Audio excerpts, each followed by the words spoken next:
Ciao, Ciao. contami una barzelletta, dai.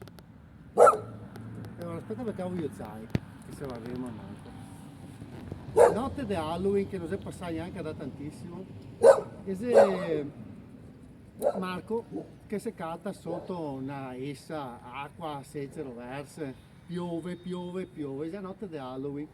È in giro per strada che neanche un'ombrea, non sa cosa fare. Va. A un certo punto arriva avanti, procede lentamente una macchina che si deve affiancarsi a io praticamente, ma lentamente, che pensa questo vuoi darmi un passaggio, ascolta, con che acqua che si deve venire giù, monta su in macchina, ma versa per te, monta su in macchina, si gira subito al lato del guidatore e vede che non c'è nessuno.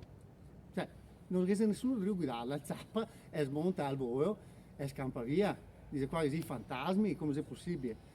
Tacca a camminare, camminare sotto a piova finché arriva finalmente in paese. In paese c'è un bar aperto e dice cazzo vado a rifugiarmi su sto bar perché manco trovo un fiato di rifugio e anche perché mi sento più sicuro che c'è un po' di gente perché qua va dentro su sto bar, tacca a dire oh che sei fantasmi in giro. E ora che sei dottissi, sentai soltavo in dentro in bar e fa ciao Giulio, questo è sveglio che si è montato in macchina nostra finché ieri Modrio Spencer che siamo stati a piedi prima.